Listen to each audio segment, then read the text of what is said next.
John Hook's Newsmaker starts now. Back on Newsmaker, the Arizona Corporation Commission is a vitally important elected body made up of 5 members. They regulate your utilities, the public utility companies, incorporation of businesses, securities regulation, and railroad and pipeline safety. Kevin Thompson was voted chairman of the commission in January. He's been on the commission since 2023. He joins me now on Newsmaker. Great to see you. Great to see you, John. Thank you. Okay, I'm very curious. Your body just voted August 14th to direct staff to take next steps to repeal the Renewable Energy Standards and Tariff rules called REST. What is that all about, and what does it say about the direction we're going in Arizona with our energy needs and our energy array? Right. Well, you know, the REST rules were implemented back in 2006, and here we are nearly 2 decades later, and the utilities have already met the intent, of the REST rules. The REST rules were mandated really to introduce renewables and to push the renewable generation in Arizona. They've succeeded in getting renewables, have succeeded in coming into Arizona. The renewables set the requirements at 15%. So 15% of the power generated by the utilities had to come from renewables. And APS has met that intent. They're over 15%. I think they're running around 19% right now. And TEP is up around 23%. So what is, Kevin, what is the upside of doing away with the regs if it's already being met? Why do you even need to bother? Well, we don't need the regs, right? If the intent is already being met, if the mandate's already there, they've already met the intent of the rule, then why do we need the rule? And so that was one of the reasons.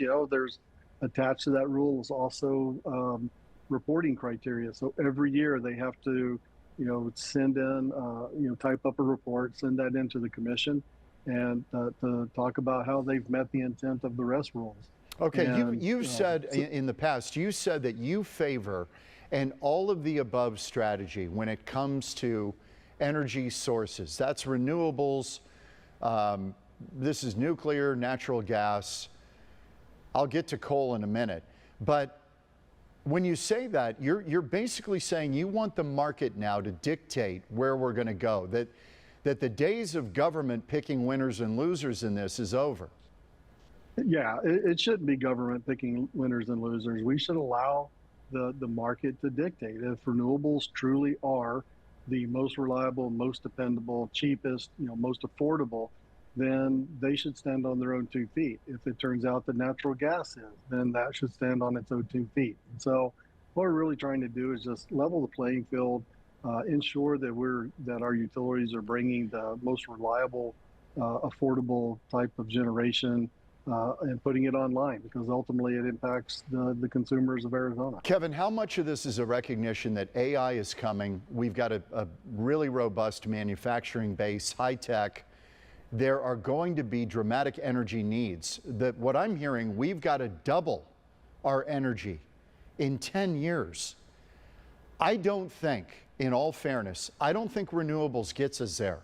So is there a recognition here that the rubber meets the road and we've got to face reality if we want this kind of energy demand? Yeah, John, this isn't just an Arizona issue.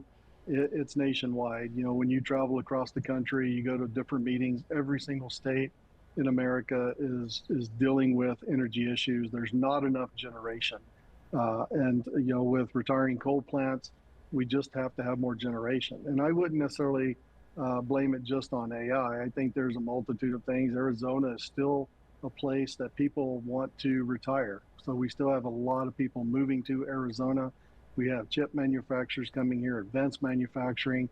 So it's not just data centers, but, with the president's directive to, that he wants to beat China to the finish line on AI, it's certainly going to play into that as well. But, we truly need more generation in Arizona to keep the lights on. Okay, let's talk about coal. You mentioned it. Is coal dead in Arizona, or is it going to have a renaissance?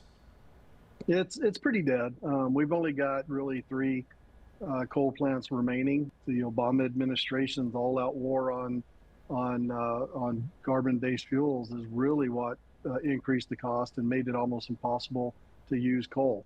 It's so not economically feasible for the utilities. It's costing our ratepayers a lot of money. So if we can convert those plants to natural gas, it's a lot cheaper, and then we can supplement that base load with renewables, hydro, nuclear, whatever else is in the cornucopia of generation. That's what we're after. That's Kevin, what we want to do. you were around in 2018 with Prop 127.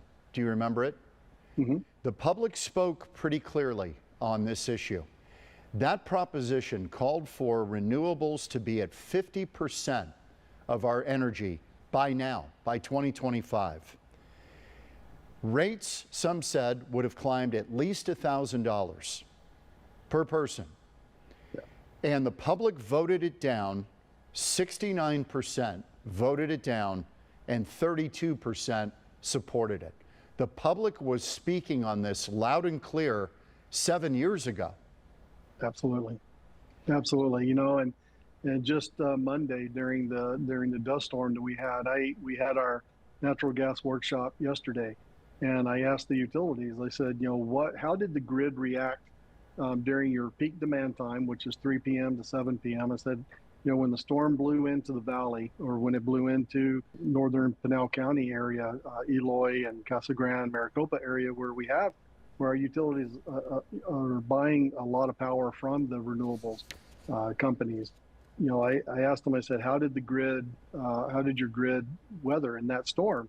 And they said, we lost combined almost 1,600 megawatts of energy. And that is almost instantaneous. And so they had to fall back on their natural gas peaker plants to keep the grid online. Can you imagine what it would have looked like if 50% of our grid was dependent upon renewables? Was that what was failing, Kevin, during the storm?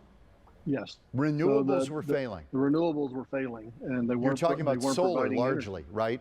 That's because we don't have a lot of wind here. Right. Right. Wow. Okay. I have to ask you this. You know, APS, their residential rates rising about 8% in 2023, another 8% in 2024. You guys oversee these guys. Mm-hmm. They're talking about they wanted another increase of 14% this year. To the people who say you guys are too cozy with the utilities, you're giving them a rubber stamp on their rate increases. Talk about why these rate increases are necessary. Is it to meet this future demand? Is that why people are being charged more? No, not at all, John. Actually, it's just the opposite. So the way that the rate making in Arizona makes, it's about an 18-month process. So the money that the utilities are coming in for rate case on is money that they've already spent. And so it's loans, it's capital that they've already gone out and acquired. They've already invested it in the utility, whether it's poles, wires, pipelines, whatever it may be. And then the Arizona Constitution allows them to recover their cost and rates. They're doing this, Kevin, to build out the grid and try to meet this future demand that we've been spending most of our time talking about today. Is that what this is about? Done for replacement work. You know, one of the things this commission's very adamant about is ensuring that development pays for itself. And so these data centers that are coming in, they're going to pay for any transmission, any substations, any transformers, any wires that need to be installed to serve them. They're going to pay for that. There is now talk openly about a second nuclear plant, because without Palo Verde, we would be dead in the water. Is that a safe assumption?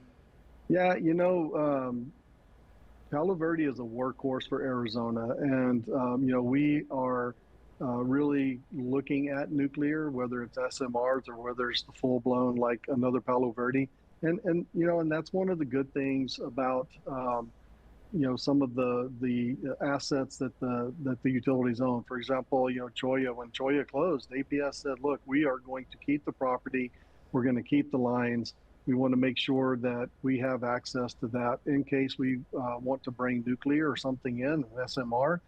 and drop an SMR there. They can tie into the existing Right, a small infrastructure. modular and keep nuclear that going. reactor. Yes. Correct, small modular reactor. We're not there yes. yet, but it's coming. And It's it coming. seems It's that coming quick. nuclear, I mean, you know, nuclear is having a the, renaissance. nuclear is having a renaissance, and it's a really a nonpartisan issue, right? I mean, all of both Democrats and Republicans love nuclear, and we want to see this come. It is the future, and the sooner it gets there, the better off. And it's carbon clean. I mean, that's, you know, clean. if you care about the environment, you should be very bullish and supportive of nuclear energy. That 100%. strikes me as if you're not really being consistent. Right. Kevin Thompson, Chairman of the Arizona Corporation Commission. Appreciate the time, Kevin. Thank you, John. Thank you Appreciate very much. Okay, we're back on Newsmaker in just a moment.